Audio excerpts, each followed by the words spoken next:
I mean, let's face it, we in the industry have known about gas, shale gas, for a long time, 25 or 30 years ago. We just didn't have the technology to get the traffic gas out of the pores. And that's really only been developed in the last 5 or 6 years. So the reserves that's unleashed in terms of potential, certainly for this country, but remember, it is globally, it's just huge. It's a game changer. And in my career, I've certainly never seen anything move that fast. So it is a tremendous resource to be leveraged. However, it's going to require an awful lot of investment, as I made a comment to earlier, on a couple of fronts. The first of all, and if I talk to the US, for example, we have to gear ourselves much more toward a gas-consuming culture. We have a phenomenal number of coal-fired power stations, and there's going to have to be a concerted effort to really talk about transition of those coal-fired plants. The second thing is using the vast volume of gas that's there from shale, and that is there are a lot of technologies that are being developed to be able to turn that gas into liquid fuels, and using Fischer-Tropsch and other processes that are out there. So again, these are very expensive, very complex processes, but are absolutely essential. But the shale gas provides an unprecedented opportunity to really change the game and increase energy. So you see the convergence coming. Huh? This is the way to go. Power and automation is going to convert. The IT world will go deeper into the automation world. This is going to come. This is on the way. And if you look at just from, let's say, our business point of view, what I was talking early on this morning, all around this sustainability, energy efficiency improvement of the operation. The former silos of automation, the silo of power, the silo of building automation, it's all merging together. It's coming together. It's converging. It's coming together. Let's say this converges. What kind of savings can I expect? You know, and it's converging. Is it bringing a significant savings to customers along with that? Or if I look at just the experience we have gained in our domain, all around energy management, is depending on the operation, depending on the application, 10% minimum, 30%. We have seen applications up to 40, 50%, and I think you have confirmed it in your operation as well. And this pays off easily. And it also creates opportunities. When we look at power and automation, the natural bridge between the two is energy efficiency. And so when we look from the generation of power to the consumption of power, it's easy to run the numbers and see a 30% savings with utilizing existing technology today. As we look forward on the energy efficiency and the power generation, and what I mean by the opportunities, if you look at the average growth for North America over the next 5 years, it's running 2.5 to 2.8% average growth rate. In industrial capex spending, closer to 7. In the transmission distribution market, the Edison Institute estimates there's 1.2 trillion that will be invested in the T&D infrastructure over the next 20 years. So that's transmission, distribution, generation, and the automation of that. So as you look at the power and automation and the convergence of the two, there's energy efficiency. There's also opportunities for everybody in the room in this space.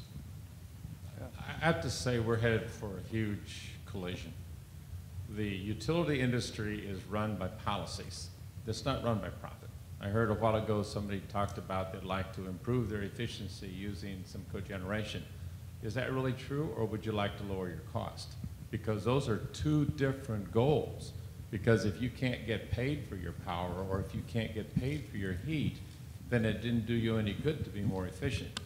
Same for them, because when we put in more and more windmills, and in California we have, thanks to the gas by the way, 3 gigs of windmills, we get about 1 gig out of them, and we're scheduled to go to 8 gigawatt.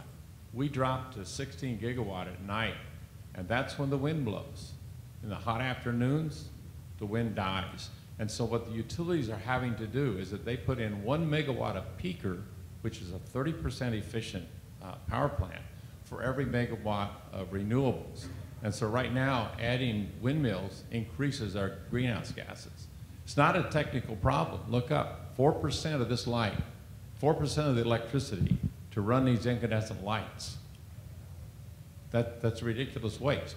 And that's caused by the policy that your utility makes money based on its load, not on its efficiency. So there's people trying to address these policies right now. But the competitive industry, as they have to cooperate with the regulated utility, with the smart grid, is the biggest problem. It's not really a technical problem.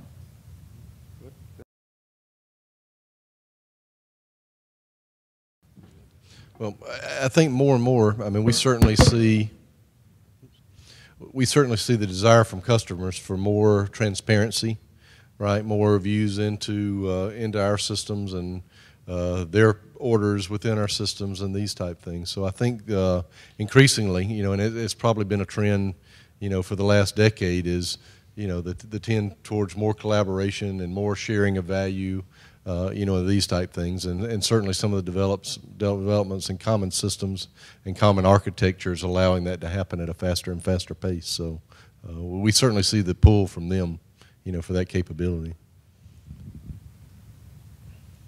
Anyone else? Okay. Anyone? You have anything, last comment, any last piece of advice for these folks? Anyone? Yeah. I'd like just to say one thing. I mean, we've talked about the smart grid, the power, the regulations, the competitive industry, et cetera. 2 years ago, we have 2 regulatory agencies in California. We have the CEC that sets the policies and cites the plants, and we have the PUC that sets the actual value. So the CEC was looking at the issue of loads. That's you guys, by the way, your loads.